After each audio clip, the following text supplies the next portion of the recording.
Hello mga kahari! Another day, another customer. And for today's video, meron tayong mga certified kahari customers. So meron tayo ditong isang customer at inabay nila yung 55 inches QLED powered by WebOS natin. Hi! Ayan si Madam. Hi Madam! Good day. Ma'am, saan mo nakita si Harry Appliance? Siya nakakita eh. Di tawag ano ka. Ayan, saan mo nakita si Harry Appliance? Facebook. Saan pa kayo nauwi? San Mateo Rizal. Taga San Mateo. So ano bang nagustuhan mo sa TV namin at talaga namang napabisita ka dito sa amin ngayon? Yung mga, siyempre yung mga applications and then features ng TV. Sa price, sir, anong masasabi mo? Medyo mas lower siya compared dun sa mall. Yung try nyo rin para ma-experience nyo yung bago. Maraming salamat sir ha. So ayun mga kari. So meron tayong isa rin customer. Tanongin din natin si Madam. Hi, hello Madam. Good morning.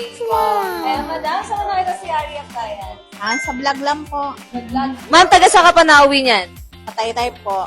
Wow, taga Taytay Rizal naman si Madam. Madam, ano bang nagustuhan mo sa aming TV? Ayun nga, dahil ano siya, latest version na siya.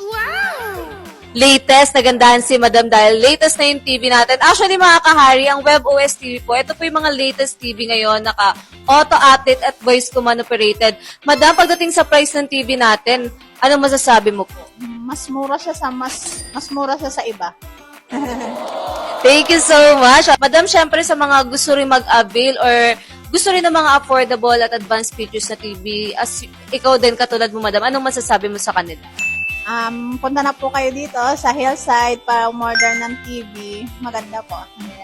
Thank you so much. So, ang inabil naman ni Madam is 50 inches QLED powered by WebOS. So, ayun lang for today. Sa mga gusto mag-order, ano pang hinihintay mo? Visit na!